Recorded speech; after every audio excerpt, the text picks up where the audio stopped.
Subhanahu wa taala, baik laki-laki maupun perempuan, itu sama nilainya. Sederajat di hadapan Allah Subhanahu wa taala. Nah, secara physically memang ada hal-hal yang berbeda antara laki-laki dan perempuan. Tapi itu menjadi rukhsah bagi perempuan, dan bukan berarti itu mengurangi nilai dan martabat ibadahnya kepada Allah Subhanahu wa taala. Ketika bulan suci Ramadan misalnya, seorang perempuan haid, maka ia tidak boleh untuk berpuasa. Nah, hadis dari Aisyah menyatakan, "Kunna nu'maru biqada'is shaumi wa la nu'maru biqada'is shalah." Kami, kaum perempuan, kata Aisyah, itu diperintahkan untuk mengqadha, mengganti puasa kami, sementara sholat kami itu tidak perlu diganti. Nah, bukan berarti kaum perempuan ini tidak sholat dan tidak puasa saat itu, pahalanya itu dia berkurang ketimbang yang didapatkan oleh kaum laki-laki yang notabene tidak haid atau tidak mendapatkan halangan. Di sisi Allah itu terhitung sebagai amalan. Di sisi Allah itu terhitung sebagai pahala meskipun ia tidak melakukan sholat saat itu karena mendapat yang namanya halangan berupa haid. Ini penghargaan Allah kepada perempuan melalui hukum atau ketentuan dari Al-Quran maupun As-Sunnah. Kemudian, posisi perempuan ini, salah satu sabda Nabi menyatakan, ma'akraman nisa, dalam riwayat yang lain mengatakan, ma'akramahunna illa karim, wa ma'ahanahunna illa lain. Tidak ada seseorang yang memuliakan perempuan, kecuali ia pasti orang mulia, orang terhormat. Sebaliknya, orang yang merendahkan, menghinakan perempuan, maka pasti orang itu juga orang yang tercela. Derajatnya juga rendah. Karena semakin tinggi derajat seseorang, keagamaan, intelektualitas, dan sosialnya, pasti ia akan memuliakan perempuan. Salah satu sabdanya Rasulullah juga menyatakan, "Lau kuntu mufattilan ahadan, lafattaltu nisa." Seandainya saya disuruh memilih untuk memuliakan seseorang, saya akan lebih memprioritaskan untuk memuliakan perempuan. Nah, di sini terlihat bahwa sebenarnya risalah Islam, baik yang dihembuskan oleh Al-Quran maupun Al-Hadis, itu sebenarnya mengangkat harkat dan martabat perempuan. Dan tidak ada istilah bias gender di dalam Al-Quran maupun Al-Hadis. Selama kita bisa memosisikan dalil Al-Quran dan As-Sunnah itu, dan kita memahami dengan baik secara jeli dan saksama, maka kita akan melihat bahwa nilai-nilai Al-Quran, nilai-nilai As-Sunnah itu mengangkat harkat dan martabat perempuan. Kemudian kita lihat bagaimana kedudukan perempuan dalam rumah tangga. Sebenarnya perempuan dalam urusan rumah tangga itu ada asas ketika orang berumah tangga antara suami dan istri, yaitu ada asas, ya, ada persamaan hak. Tentu tanggung jawab akan berbeda antara laki-laki dan perempuan. Tetapi masing-masing punya hak. Bukan berarti seorang istri tidak berhak untuk menentukan sebuah keputusan bersama. Menyekolahkan anak harus di mana. Tidak mesti harus sang suami yang otoriter menentukan itu. Sang istri juga punya hak untuk memberikan pertimbangan dan mengambil keputusan bersama untuk itu. Tentu tujuannya adalah kebaikan dan kebersamaan keluarga. Nah, ada asas keadilan di situ. Sang suami mencari nafkah, ya. Sang suami bertindak sebagai pendidik bagi istrinya. Sang suami sebagai pelindung terhadap istrinya. Sang suami juga memberikan pendidikan, arahan-arahan, mengingatkan akan agama. Jadi sang suami juga sebenarnya menjadi pengarah kepada sang istri terkait risalah-risalah keagamaan. Nah, dia tidak sekedar memberi nafkah, ya, terus bertanggung jawab terkait pendidikan anak dan lain sebagainya. Tetapi memang ya, sang suami ini multifungsi terhadap istri dan keluarganya. Jadi dia harus melindungi. Makanya dalam urusan ini mendidik, melindungi, dan penanggung jawab. Kalau mengacu dengan hal-hal yang seperti ini, maka tidak ada jalan sebenarnya bagi seorang suami untuk melakukan kekerasan di dalam rumah tangga. Tidak ada jalan untuk melakukan kekerasan dalam rumah tangga. Nah, kita ingat, orang yang berumah tangga itu menikah, itu kan disebut sebagai mitsaqan ghalidha. Di dalam Al-Quran, itu 3 kali tersebut di dalam Al-Quran terkait mitsaqan ghalidha. Perjanjian, ikatan yang kuat, kokoh, dan suci. Jadi tidak sekedar orang pacaran ketika orang berumah tangga. Sedikit-sedikit putus dan lain sebagainya. Tetapi memang perjanjian, ikatan yang suci. Nah, di situ, mitsaqan ghalidha di situ berarti ada unsur aturan yang mengikat kedua belah pihak.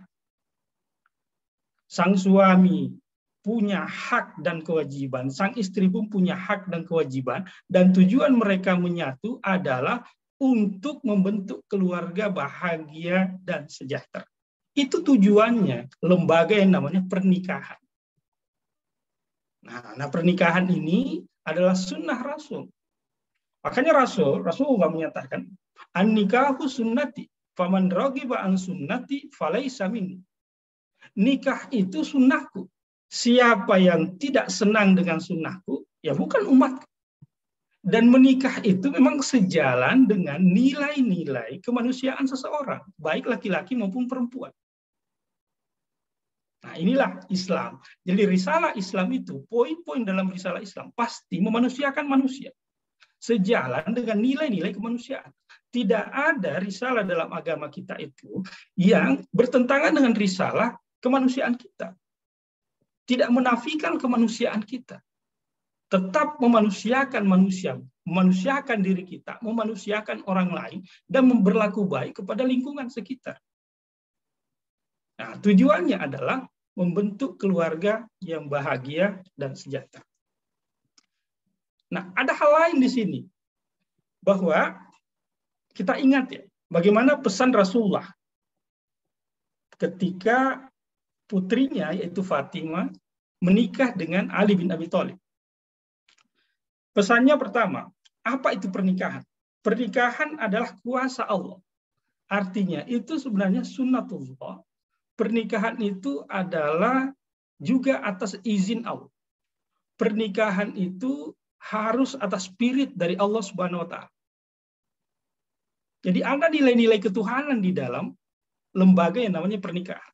Yang kedua, pesan Rasulullah, pernikahan itu adalah sarana untuk menggapai yang namanya keturunan.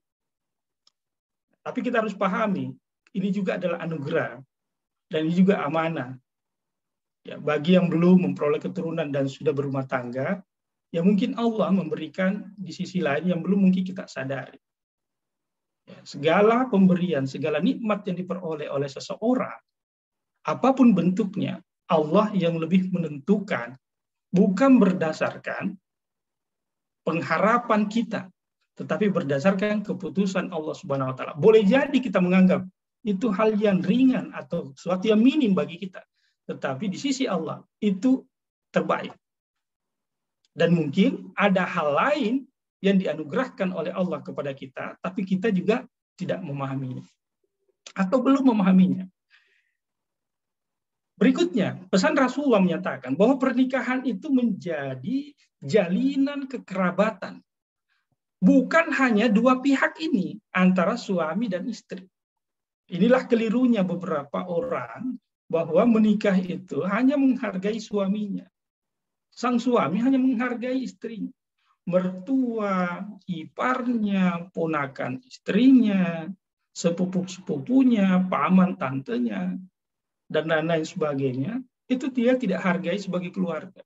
Padahal pernikahan itu adalah menyatukan dua keluarga besar.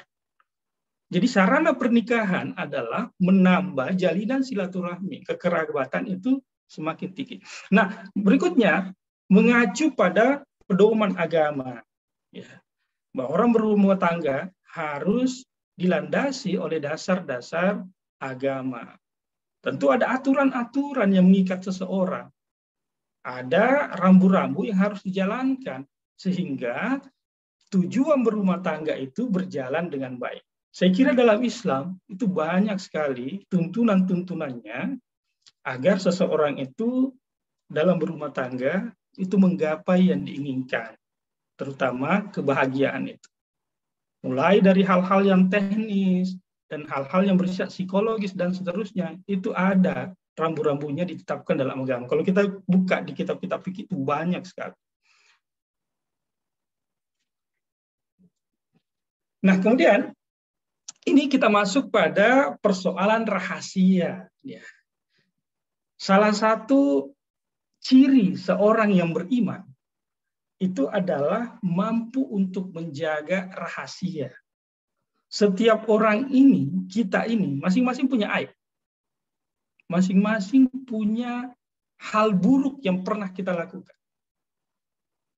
Mungkin Allah masih sayang kepada kita sehingga hal buruk itu belum atau tidak atau Allah menutupinya. Berarti kita bersyukur kepada Allah Subhanahu wa taala bahwa hal seperti itu ditutupi oleh Allah. Maka kita memohon kepada Allah dalam salah satu doa itu redaksinya menyatakan Allahumma stur aurat. Ya Allah, tutuplah aurat. Artinya tutuplah aib. Semua orang punya aib. Nah, seorang muslim yang baik itu menutupi aib dirinya dan aib pasangannya. Bahkan aib orang lain pun kita tutupi. Jangan menjadi rahasia umum aib itu melalui kita. Seorang istri harus menjaga aib suaminya. Seorang suami harus menjaga aib istrinya. Nah, seorang muslim menjaga aib dirinya dan orang lain, maka Allah akan menutupi juga aibnya di dunia dan di akhirat. Ini jaminan dari Allah. Salah satu riwayat yang lebih spesifik lagi menyatakan, Allah itu tidak senang ketika ada seorang suami ataupun istri setelah dia melakukan hal yang bersifat hubungan suami istri yang lebih privat, kemudian menggembar-gemborkan, menceritakan kepada orang lain terkait hal yang seperti itu. Ini sesuatu yang negatif. Karena yang seperti itu tidak untuk dibicarakan. Tetapi dijalani dan dinikmati. Tapi bukan untuk dibicarakan. Itu aib dan tidak perlu diumbar ke sana kemari. Nah, kita bisa melihat contoh-contoh kekinian. Ada aja orang-orang tertentu yang menceritakan hal-hal seperti itu. Mungkin dalam hal tertentu, seorang berkonsultasi karena ada masalah kepada yang ahlinya terpercaya dan memang amanah, saya kira itu lain cerita. Nah, dalam berumah tangga, tentu satu sama lain, suami istri boleh jadi suatu saat cekcok atau beda pendapat. Sehingga terjadi pertengkaran. Dan itu hal yang wajar, hal yang biasa dalam berumah tangga.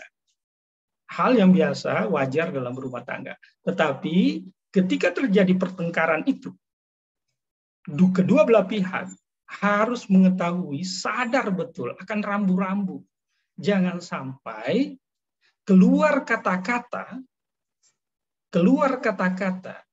yang pertanda bahwa mereka harus terpisah. Ini kita harus sadari. Apalagi kalau kata-kata itu bersifat sorry. Dalam fikih ada disebut sorry. Kalimat-kalimat, redaksi-redaksi yang nyata menyebutkan perpisahan. Nah, itu harus dihindari. Karena ada niat, tidak ada niat. Ketika kalimat itu sorry, maka itu jatuh talak. Saya ceraikan kamu. Hanya karena bertengkar biasa. Itu kita harus hati-hati. Hindari hal-hal seperti itu. Bertengkar, silahkan. Hal yang wajar dan boleh jadi itu bumbu-bumbu perjalanan berumah tangga antara suami dan istri.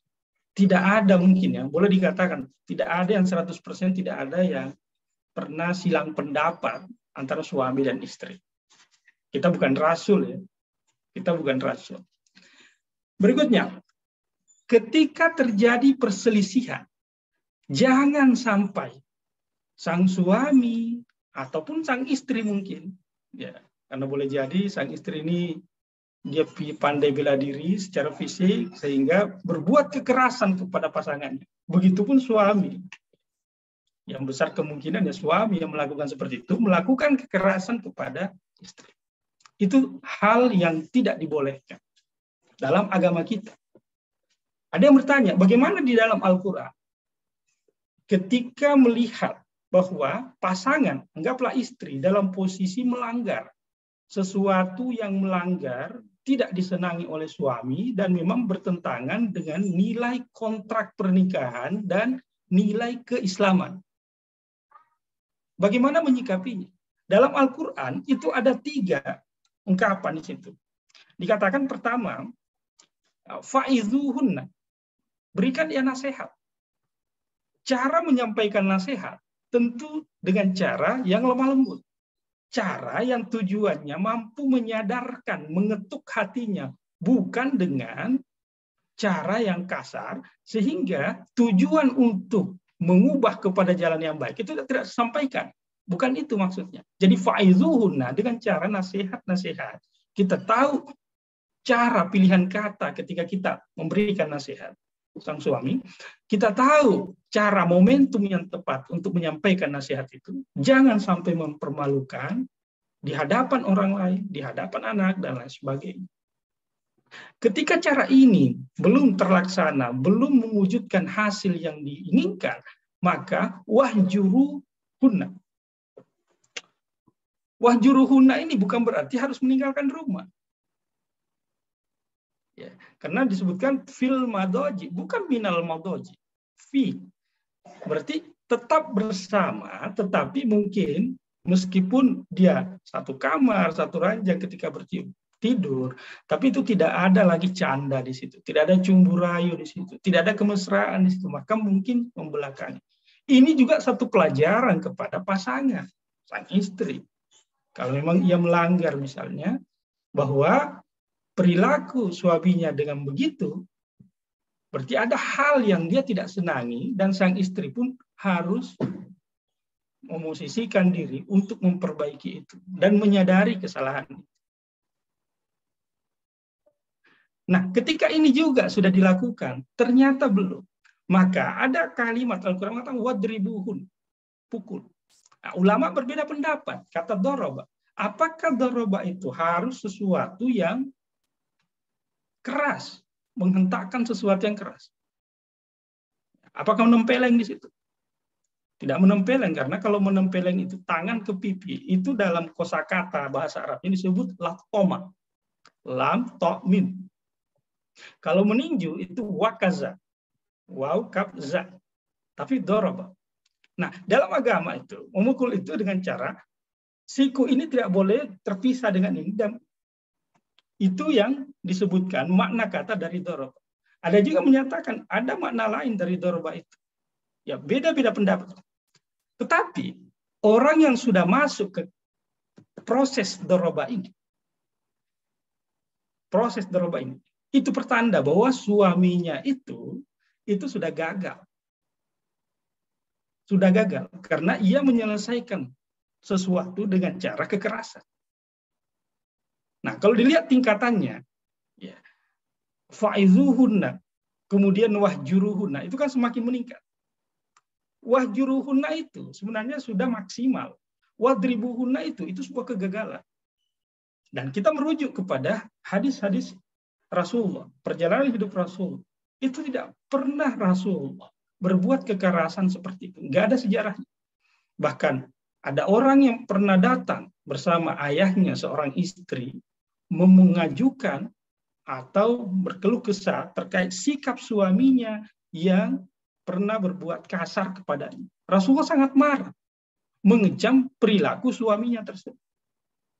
Bahkan ada riwayat juga, ketika Hafsah diriwayatkan pernah berbuat sesuatu yang tidak disenangi oleh Rasul. Dan sampai ke telinga Umar, selaku ayahnya, Umar sangat marah.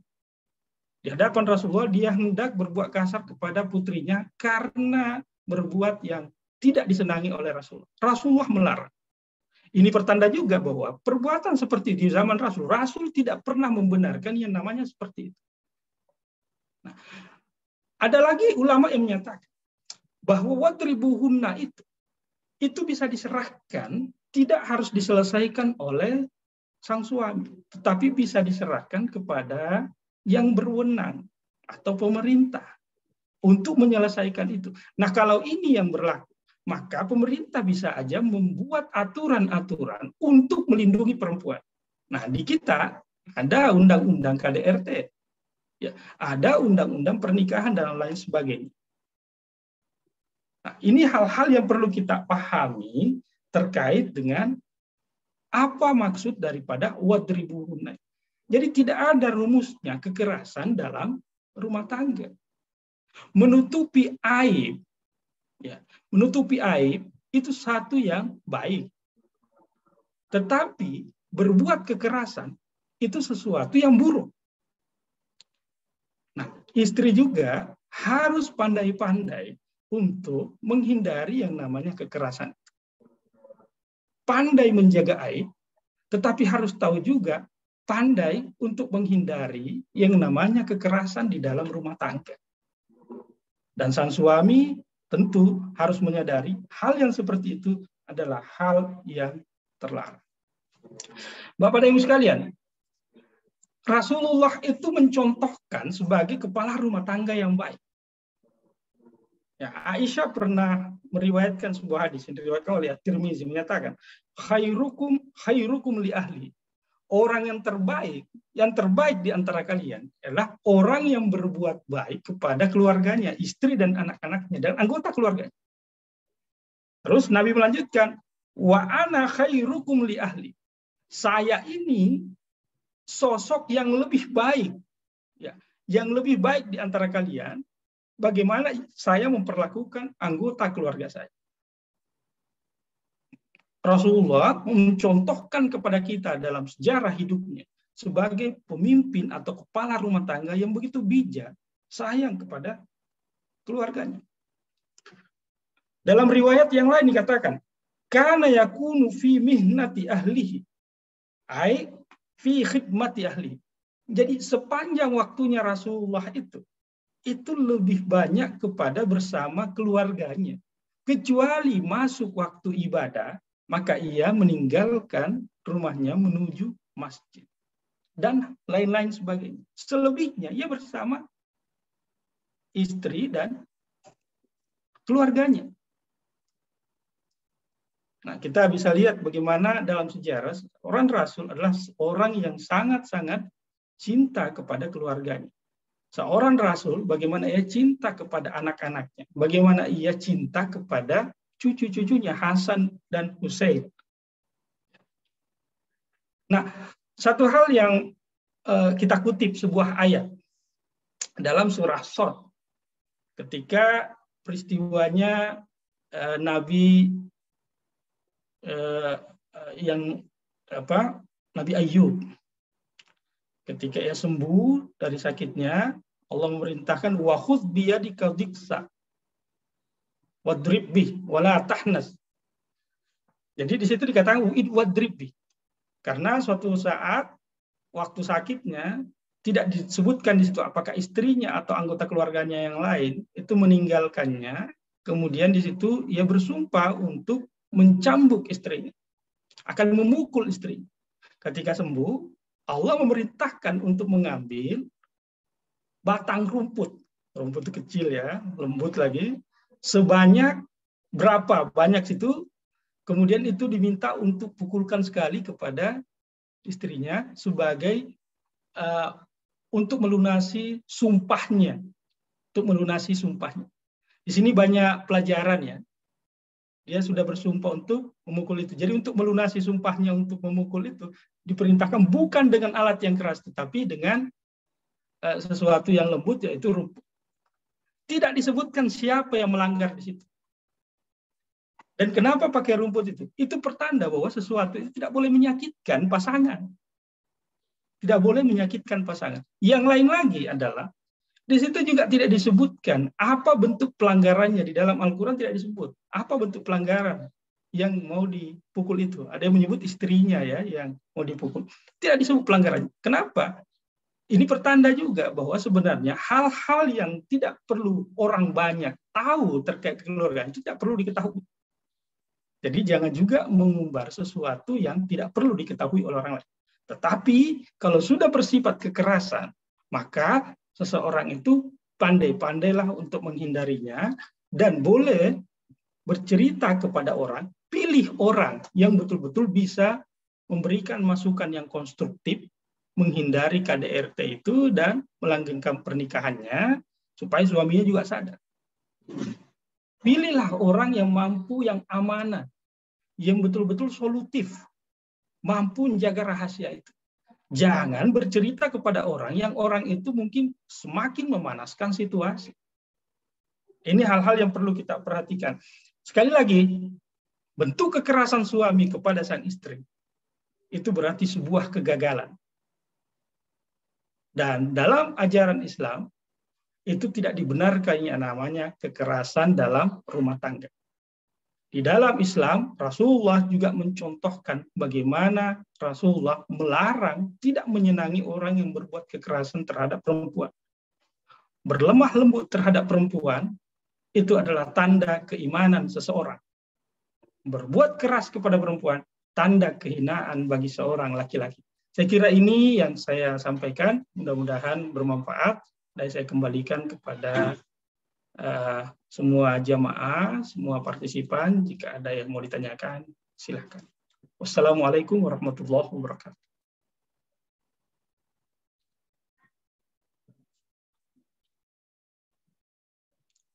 Mungkin ada yang mau ditanyakan, silakan. Oh, maaf tadi agak panjang ya presentasinya.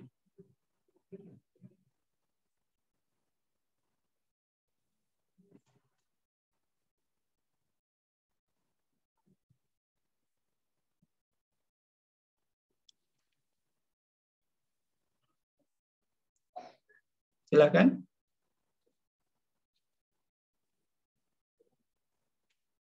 Nah, ini ada pertanyaan. Pernikahan adalah bersamanya dua orang yang punya watak dan karakter masing-masing. Jika kemudian ketahuan watak dan karakter keduanya banyak ketidakselarasan, ya, sejauh apa negosiasi lalu kemudian kompromi bisa dilakukan? Ya, bagus pertanyaannya. Bapak dan Ibu sekalian, saudara-saudara sekalian, bahwa pernikahan itu tentu makna bahasanya kan ad-dhammu, ya, berkumpul. Jadi menyatukan. Pernikahan itu menyatukan. Tentu di bawah naungan ridha Allah Subhanahu wa taala. Jadi tidak boleh main-main. Di situ unsur penyatuannya kuat. Dan itulah pentingnya yang namanya ta'aruf, ya. Ta'aruf. Tapi ta'aruf kan dalam konteks kekinian tidak mesti dengan pacaran sebenarnya. Saling mengenali karakter masing-masing, ya, itu penting sebelum menginjak masa atau masuk ke pernikahan. Jika kemudian di tengah perjalanan bahtera rumah tangga ternyata ada ketidakcocokan, tidak sesuai dengan yang dilihat ketika sebelum menikah, ya itu wajar terjadi dan sering sekali terjadi. Makanya orang menyatakan begini, masa-masa setelah pernikahan itu, bulan-bulan awal itu biasanya disebut dengan syahrul asal. Syahr asal atau disebut bulan madu. Semuanya manis, semuanya menyenangkan. Apapun yang terbuat oleh pasangan kita, itu bukan kesalahan. Saling memahami di situ. Semuanya indah. Beranjak berikutnya, itu masuk syahrul basal. Ya, mulailah masuk yang namanya bulan seperti bawang, ya. Sudah mulai ada yang bau, ya, aromanya. Bawang itu juga kadang mengeluarkan air mata kita, ya. Karena sengatan ininya sampai keluar air mata kita itu. Artinya apa? Sudah mulai kelihatan hal-hal mungkin yang asli. Jadi tantangan orang berumah tangga seperti itu, dan seterusnya. Di awal-awal itu ada kontrak, masing-masing saling pemahaman. Orang menikah di awal-awal itu, bulan-bulan pertama saling memahami. Saya itu senangnya begini ya. Istrinya bilang, oh saya juga senangnya begini. Saya kalau begini jangan diginin ya, karena saya senang itu begini. Kebiasaan saya begini. Begitupun sebaliknya, itu kontrak di situ. Nah, berikutnya saling pemahaman. Inilah yang penting untuk ya, kalaupun ada misalnya hal-hal yang kurang, ya butuh kesadaran di antara masing-masing. Idealitas seseorang itu, perharapan kita tidak selamanya sesuai dengan yang diharapkan. Boleh jadi ada yang kurang dari yang kita bayangkan, tetapi di sisi lain, dan boleh jadi kita belum menyadarinya, ada kelebihan di situ. Jadi hal-hal yang seperti ini juga butuh kesabaran, menerima pasangan masing-masing. Menerima apa adanya pasangan kita. Jangan karena misalnya tidak sesuai ketika awal, ya, ternyata di situ bertengkar terus, kemudian berujung kepada percekcokan dan lain sebagainya, sehingga terpisah. Ya, berupayalah untuk mempertahankan rumah tangga, ya, selama hal itu tidak berbau kekerasan, ya, masing-masing dalam ridho Allah Subhanahu wa taala. Karena pernikahan adalah mitsaqon ghalidho. Itu perjanjian utuh, perjanjian yang kukuh di bawah panji Allah dan Rasulullah. Jadi nggak boleh bermain-main. Pernikahan itu bagian dari agama kita. Ya, saya kira itu jawaban saya.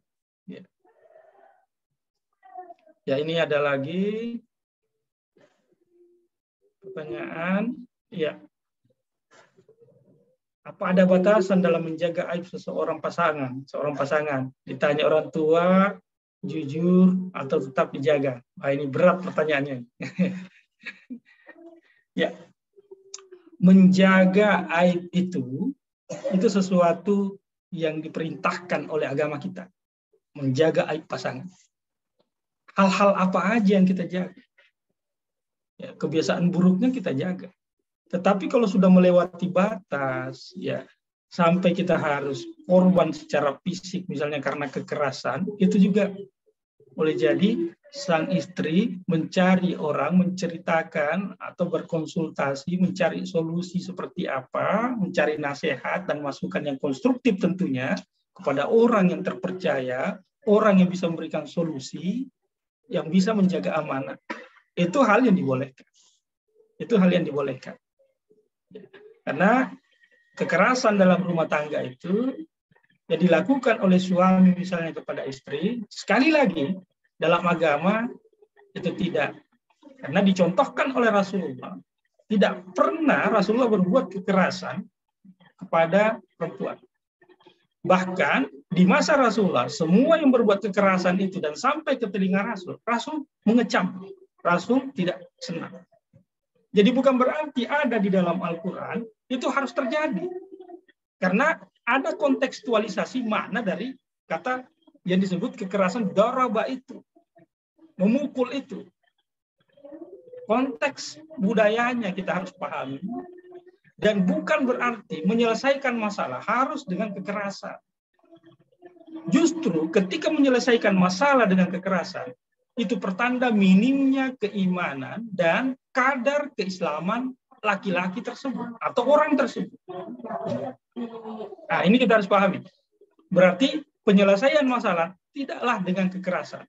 Kekerasan adalah cara terakhir, dan kalau menggapai cara-cara tersebut berarti sebuah kegagalan. Nah, ini ada ulama kita yang menyatakan demikian, ya, bahwa itu kegagalan sebenarnya kalau sudah sampai ke sana. Ini yang harus kita hindari. Jadi kalau sudah pada batas-batas tertentu yang sudah kelewat batas, maka aib itu bisa diumbar. Tetapi diumbarnya jangan juga di medsos. Jangan di medsos. Cari cara yang lebih elegan dan solutif. Dalam agama kita memang ada perceraian. Kalau memang sudah tidak bisa, ada perceraian. Tetapi ada adab dalam perceraian itu. Bahwa setelah bercerai, bukan berarti harus bermusuhan. Tidak boleh menimbulkan permusuhan. Setelahnya tidak. jangan diungkap lagi. Setelah bercerai masing-masing punya pasangan masing-masing, udah kubur masing-masing kesalahan-kesalahan atau ketidakcocokan masa lalu. Sudah selesai. Ya, saya kira itu jawaban saya. Kemudian pertanyaan berikutnya, jika istri tidak mau menunaikan kewajiban kepada suaminya, apakah hak nafkah akan menjadi hilang? Ya, itu disebut nusyuz. Nusyuz itu perilaku melanggar kewajiban-kewajiban atau hak pasangan. Itu nusyuz. Oh, banyak contohnya itu. Termasuk misalnya ketika dia tidak izin. Ketika ada hal-hal yang penting yang dilakukan oleh sang istri, tidak memberi info kepada sang suami. Tapi bukan berarti segala sesuatunya harus izin lagi. Tapi ada pengertian, saling pengertian di situ. Kalau sudah memahami ini, ya silahkan bisa berjalan sendiri. Jadi ada saling pengertian di kedua belah pihak. Jadi tidak harus letterlek kita memahami ketika ia melakukan itu. Nah, masa istrinya keluar rumah hanya pergi beli sayuran, ke rumah tetangga ngobrol sesama ibu-ibu langsung dianggap nusyuz. Itu keterlaluan juga.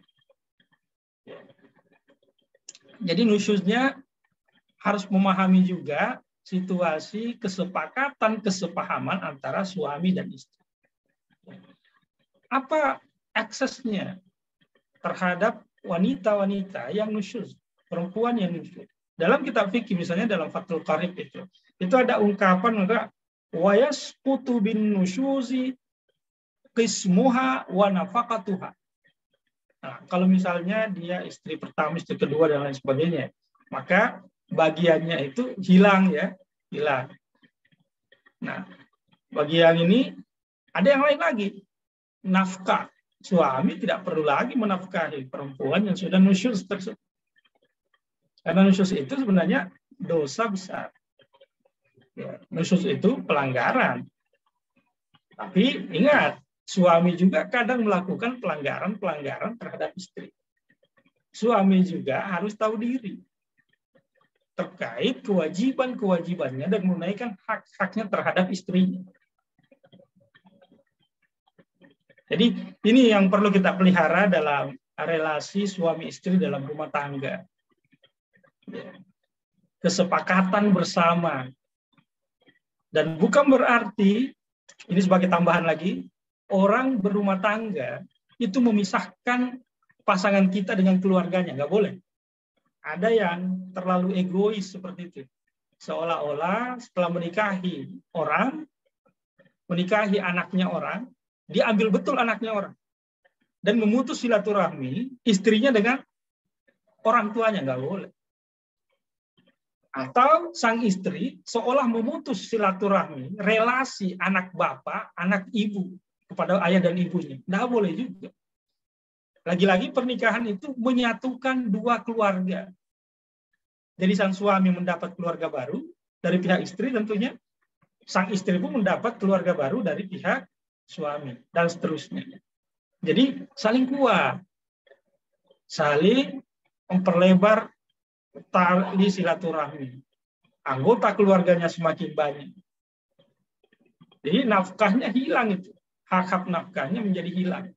Kalau memang ia terbukti nusyuz. Ya, saya kira banyak ya di dalam kitab-kitab fikih itu bentuk-bentuk nusyuznya seperti apa. Ya. Itu pelanggaran-pelanggaran. Tapi kita harus pahami juga, jangan terlalu letterlek memahami yang namanya nusyuz. Keluar rumah tanpa izin. Padahal yang keluar rumah itu adalah keperluan yang mendesak. Ya, jadi istri juga jangan dipenjarakan, nggak boleh. Nggak boleh dipenjarakan istri juga, nggak boleh. Jadi istri tidak seperti itu. Istri dilarang bekerja, ya boleh. Kalau kesepahaman berdua menghendaki, suami dan istri. Dan suami mampu menutupi kebutuhan material dalam keluarganya. Silakan. Yang penting itu kesepahaman di antara mereka. Tapi kalau istri mau bekerja, karena dia merasa punya bekal untuk itu, dan tidak melalaikan kewajibannya sebagai ibu rumah tangga, ya sah-sah saja. Atau misalnya sang istri bekerja dan ada tugas-tugasnya di-cover oleh sang suami, tidak ada masalah juga. Yang penting dalam suami istri itu, relasi suami istri adalah saling memahami. Ya, kesepahaman ini yang penting. Dan ada kesederajatan antara laki-laki dan perempuan, suami dan istri. Istri bukan berarti dia harus subordinat terus. Istri betul posisinya sebagai istri. Tetapi bukan berarti istri ini tidak punya hak untuk mengeluarkan pendapat atau mengambil keputusan. Yang inti sebenarnya adalah kesepahaman dan kesederajatan. Inilah yang disebut dalam Al-Quran. Walahunna mislul ladzi alaihinna bil ma'ruf walirrijali alaihinna daraj. Ya. Perempuan itu punya hak. Dan laki-laki ini punya derajat yang lebih tinggi ketimbang istri. Derajat yang dimaksud di situ adalah derajat mampu bersabar terkait hal-hal yang tidak dikehendaki, yang diperbuat oleh istri. Jadi jika ada pelanggaran dari istri, dia mampu untuk bersabar. Itulah derajat ketinggian posisi seorang laki-laki. Itu salah satu tafsiran dari ayat itu, walirrijali alaihinna darajat. Saya kira itu jawaban saya. Ya, mudah-mudahan apa yang ditanyakan sedikit bisa menyinggung ya apa yang dari jawaban saya menyentuh, meskipun mungkin tidak terlalu memuaskan nih. Masih ada?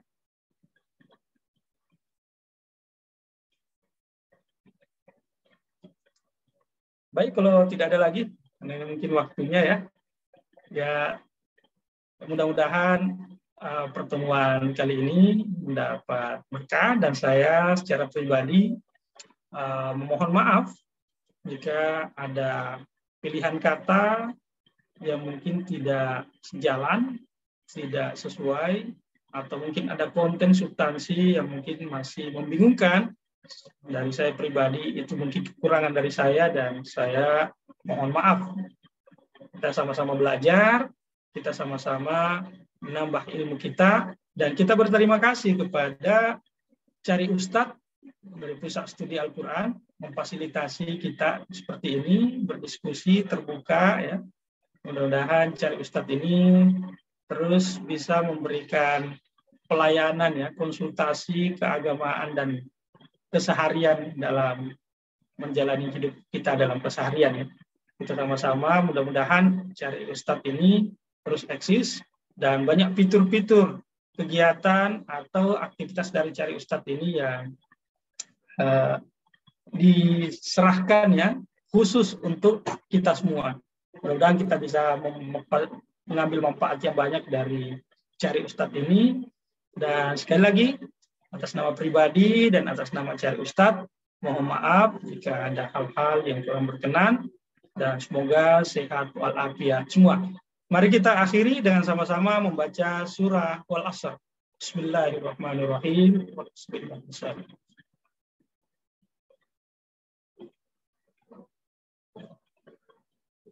Wallahu a'lam bishawab, wa ma taufiqi illa billah, alaihi tawakkaltu wa ilaihi unib. Wassalamualaikum warahmatullahi wabarakatuh. Waalaikumsalam warahmatullahi wabarakatuh. Terima kasih Ustaz.